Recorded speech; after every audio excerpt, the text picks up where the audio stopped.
It says I am live. That's always a comfort. I've been having a little difficulty with my shows the last couple days, and it might have something to do with my settings.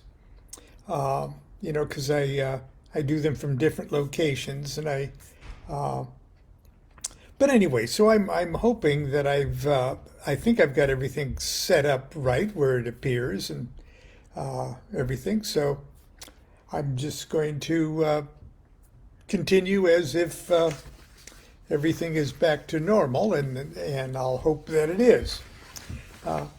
Anyway, today is July 13th, and if these are being archived, July 13th, 2002,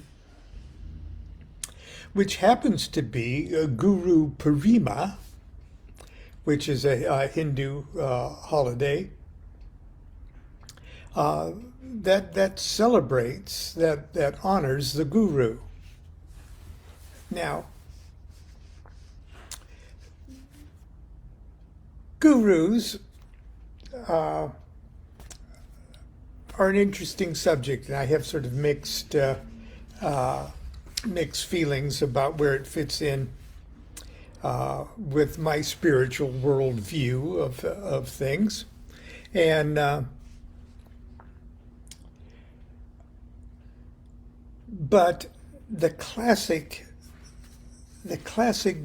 guru and the guru chila, or the student master relationship, is something that I can see in theory is quite workable from a magical point of view, and I can see how for centuries and generations in cultures where this attitude is more easily cultivated, it could really work, and really work big time. Now, Constance and I both were very, very influenced by and inspired by Paramahansa Yogananda and his gurus, Sri Yukteswar Lahiri Mashai, and this mysterious Babaji.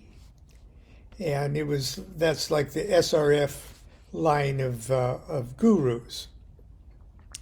But when Paramahansa Yogananda came to the West, it was his spiritual duty, imposed upon him by his own guru, Swami Sri Yukteswar, to bring the wisdom of yoga and the wisdom of Eastern mysticism and Eastern religion to the West, and to Westerners, Americans specifically.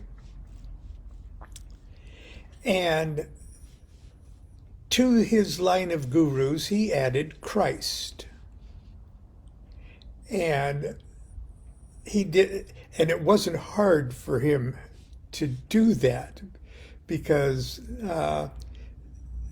Christ, in a generic understanding of the term,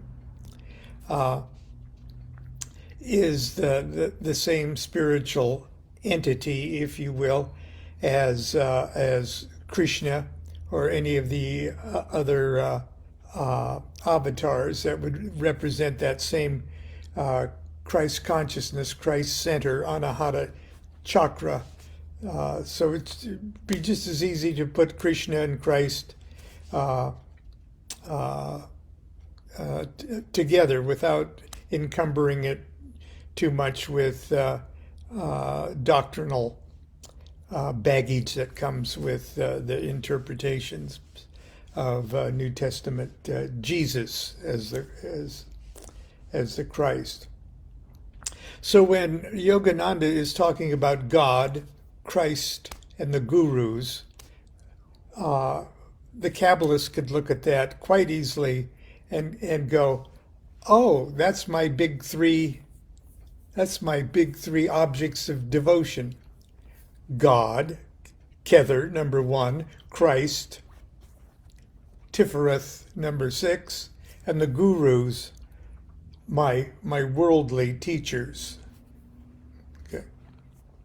In the East, the guru, the formal guru, for millennia took the role of the Chela, or the student's personal Jesus. Personal Tifereth. Personal Krishna. Personal Christ. The God you can look at. The God who can slap you across the face and you feel it. The God to whom you have a flesh and blood image and personality that you can project godhood on, that you can love and serve and be devoted to and worship as God. Now you can see where there is probably a snag to that. In that, one would have to be an extraordinary individual to handle being loved and worshiped and obeyed as God. And human beings being human beings, that's ripe for abuse. Okay, not to say that there aren't and haven't always been individuals who can handle that. But obviously, there are probably many more who don't handle it well, and it becomes an unhealthy relationship. It seems that, but nevertheless, the guru can fail, and a failed guru can still successfully achieve the proper effect upon a devoted student. And we probably see much of that going on over the centuries and over the millennia in Eastern cultures. That doesn't work so well in the West. Okay, it's either hardcore abuse, as we see in quite often in the abuses of the evangelical megachurches and things like that, and the scandals that accompany that kind of really crude and primitive, almost prehistoric abuse of guru charisma. And we see that most plainly in especially in American culture. So the abuses are quite apparent, and the successes are completely invisible. And so that would lead many of us to be somewhat cynical about this guru Chela relationship. But be that as it may, the wonderful people at the SelfRealization Fellowship, which was Yogananda's Church of All Religions kind of thing, since Yogananda's death in the 50s, they've been, as far as I've been able to observe, have been handling this absolutely wonderfully. And there's many organizations, many spiritual movements that try to make do with a dead guru. And but ultimately, of course, whether this works or not lies in you, lies in the individual. And so I'm not here plugging anybody's guru relationship, Chila relationship. But I, as a apologist and a proponent of Aleister Crowley, I can easily say that I don't treat Aleister Crowley or the Master Therian or VVVVV or any of his other layers of spiritual attainment as my guru. Sorry. I will. That would just I just couldn't handle that. Never could. Anyway, all that being said, here on Guru Purima, I want to read you a couple things I've written over the years. This was literally 20 years ago. And there's a letter back to somebody, and I've incorporated it in my words of introduction to my good friend Donald Craig's books. Let's see.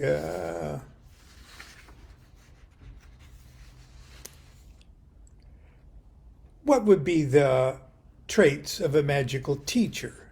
Now, I've had lots of magical teachers. Don't get me wrong. Starting with my brother, who is 6 years older than me. Starting with influential teachers. Robert Larson, my choir director, and he was a brutal Zen master. Constance just says he was brutal. And there was, guru-wise, would have to look to Tim Leary and Timothy Leary and the whole batch of others that came at the same time, notably Alan Watts. And I love these guys.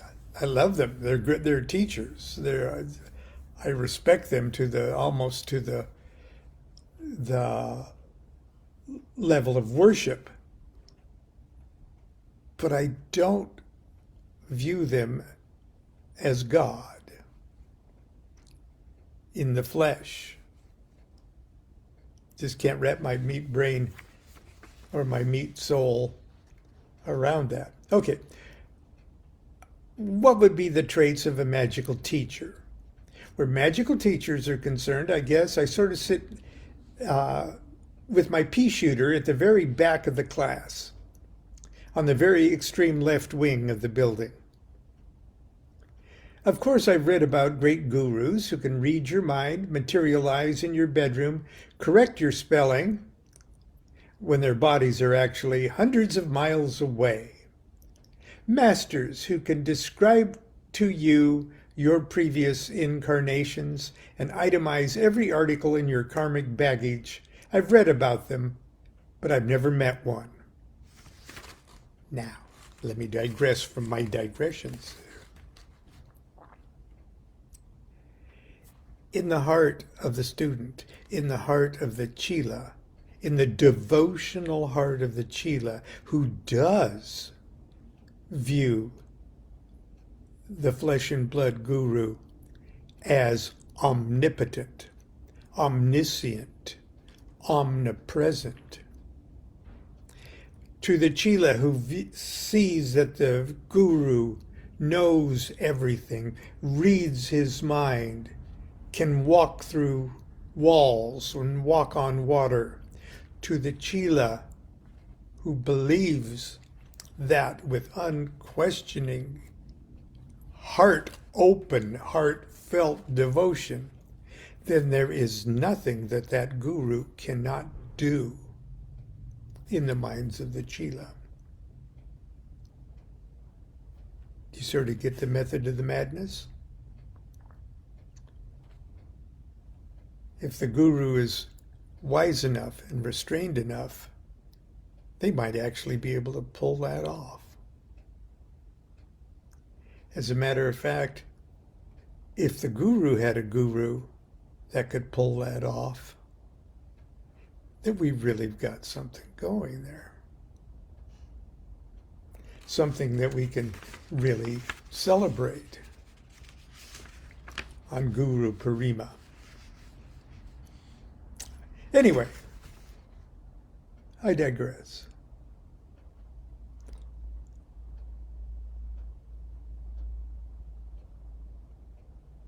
I've read about gurus like this, but I've never met one.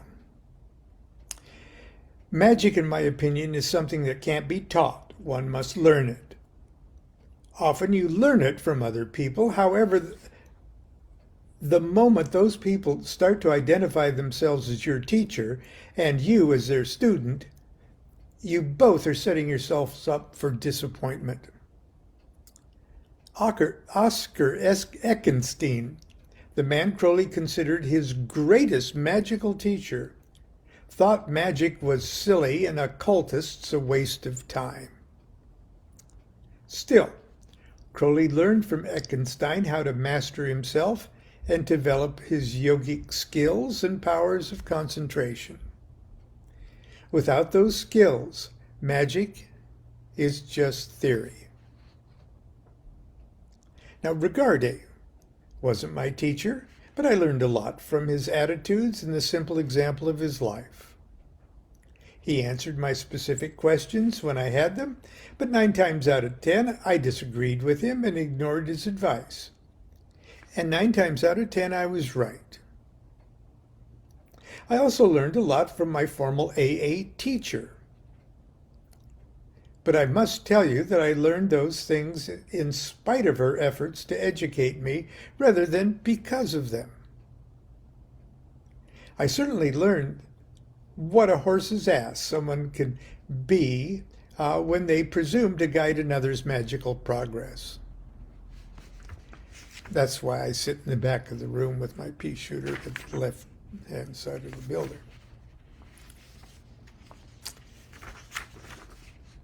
And that's why I don't get no respect.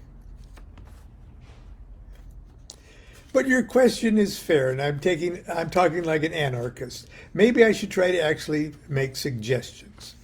The most fundamental advice I can give is to look for someone who actually has a life. Someone who can hold his or her own in a room full of people, perhaps even Republicans. Wasn't that? I had to throw that in, didn't I? I'm a flawed man, and vulgar too. In a room full of people, perhaps even Republicans, who know nothing about magical things, and most importantly, a person who can actually attract lovers from a pool of people who are not at all impressed with his or her mastery of occultism, magic, witchcraft, religion, or politics. Once you've found people like that, look for someone who is relatively happy in his or her life. Look for someone who appears to be relatively true to himself or herself. Look for someone who appears to be actually evolving before your eyes. Look for someone who seems to be telling the truth even when it reflects poorly on them. Look for someone who says, "I don't know," a lot. Look for someone with more questions than answers. Look for someone who would rather study with you than lecture to you. Look for someone who seems to be able to put things in words, things you already know but didn't know how to say it. Finally, look for someone who will be happy when you've surpassed him or her intellectually and spiritually. In other words, look for students who are studying the same things you are and who may have a bit more experience than you presently have. Don't kid yourself. Just being on the path, you are waking up each morning to the inescapable fact that, as little as you think you already know more than most people about these things. Trust me, one of these mornings you're going to wake up and realize that most, if not all, of the people who know more than you are dead. And there you are, a venerable authority with lots of questions, looking for someone to teach you the answers. You may as well start looking in the mirror right now. I hope this has been helpful. I posted a recorded poem, actually recited by Paramhansa Yogananda, called God Christ Gurus, on my Facebook page today. I think it'll appear just below this if it's posted correctly. And I think you might get a kick out of that. For us, on a nostalgic, spiritual nostalgic level, the SRF gurus and Paramahansa Yogananda hold an especially honored place in our hearts. When we decided to have, Constance and I decided to, that we wanted a baby, and we computed when we had to do what in order for the baby to be born on her birthday. Yeah, we did that. He was born 6 hours into his own day. So their birthdays are only 1 day apart, but because he's in China now, they celebrate them at the same instant. But I digress. Anyway, when she went to the hospital, we put the little photographs, little portraits of the line of SRF gurus by her bedside in the what is it, the labor room. And we listened to the cosmic chants, recordings of scratchy old recordings of Yogananda's various prayers and hymns and things like that. And it still does that wonderful trick to us. That is the devotional magical triggering thing, kind of the heart chakra. As a matter of fact, Constance and I were in at a Sunday service at the SRF temple in Fullerton, California. It's a lovely place. And this was after we had decided to have a baby and did what we had to do, kids. It's an adult thing to talk about. But anyway, shortly after we did that, we were at the SRF service, Sunday service, and Constance fainted. She literally fainted. And very ladylike. No foaming at the mouth. She fainted very ladylike, as only she could. Isn't this, I'm explaining. Oh, I heard something about Constance foaming at the mouth as I was walking to take the laundry out. Well, you missed the best part that I'm sure I did. So I was. We were at the SRF. Oh, when I just started to pass out a little. Right, and we took her out, or I took her out, Yes, you threw me over your shoulder and carried you.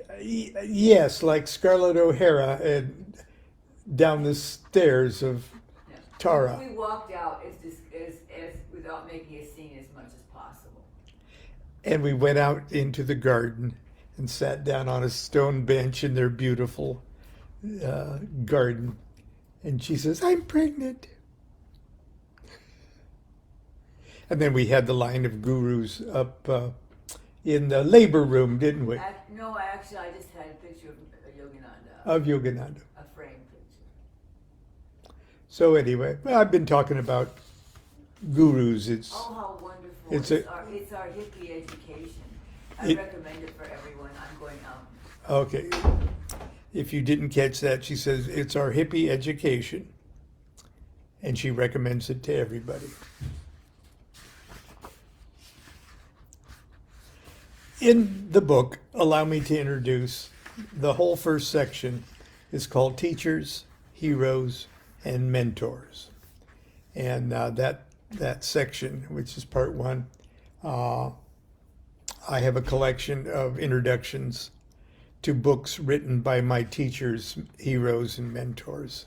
So, but in the preface of the book, I said, I'm a very lucky man. I've endured 72, now 74, years in relatively good health. I've always managed to reside with my family in a part of the universe that is warm and sunny and relatively safe. I'm blessed to be married to a beautiful saint of a wife and father to a brilliant doctor of a son, doctor of education.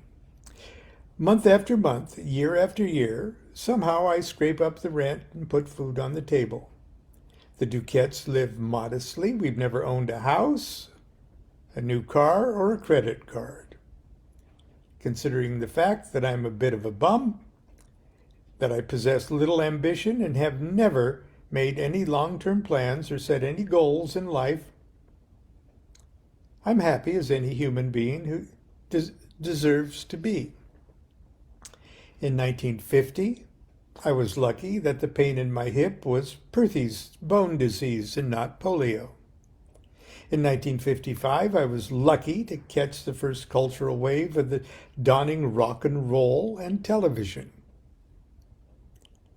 In 1960, I was lucky to be given a guitar. In 1965, I was lucky to become socially awakened and impelled to involve myself in the peace and civil rights and social justice movements.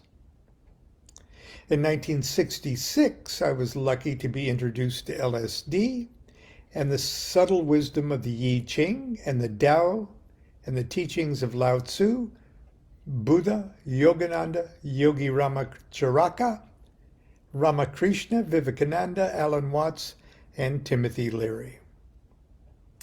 In 1967, I was lucky to become so prophetically inspired while on LSD that I telephoned Constance in Nebraska, proposed marriage. I was profoundly lucky when she said yes, though she says the jury's still out on whether or not she was lucky. In 1969, I was lucky to sign an artist-songwriter recording contract with Epic Records. In 1971, I was lucky when I accidentally enrolled in the Lee Strasberg Theater and Film Institute. In 1972, I was lucky to be amused and fascinated by the writings of Aleister Crowley. In 1975, I was lucky to meet and be initiated by aging disciples of Aleister Crowley's magical orders and formally began my study and practice of Western ceremonial magic. In 1988, I received a phone call from one of my favorite contemporary authors, Christopher S. Hyatt, Ph.D. A year or so earlier, I had initiated him into our local lodge of Ordo Templi Orientis in Newport Beach. He asked if I would care to contribute a chapter to his new book on Western Tantra. I had never thought about writing anything professionally, but It felt like something I might enjoy, so I said, sure. I borrowed a friend's word processor and wrote up a few words that I felt would be appropriate. In 1990, Dr. Hyatt called again and asked if I'd be interested in co-authoring a book with him about the magical and Kabbalistic aspects of tarot vis-a-vis his Jungian theories on the subject. I told him I was completely unqualified to comment authoritatively and suggested he try someone else. When he asked who, I was hard-pressed to come up with a name of a living authority. So it dawned on me in the years I had been blissfully studying and practicing this stuff. Most of my personal mentors had died. Well, that's probably how it's going to be for you too. If you keep waking up in the morning, someday you'll wake up and you'll find that all your gurus have left you with yourself. And that's where I'm going to end it today. Hopefully this went off without a hitch. And so let me see if it posts in the proper way. And if it does or it doesn't, I'll probably still see you tomorrow. So until then, continue to be good to yourself, be good to each other, give honor to your gurus. Ultimately, you're only honoring yourself. Do what thou wilt shall be the whole of the law. Love is the law. Love under will.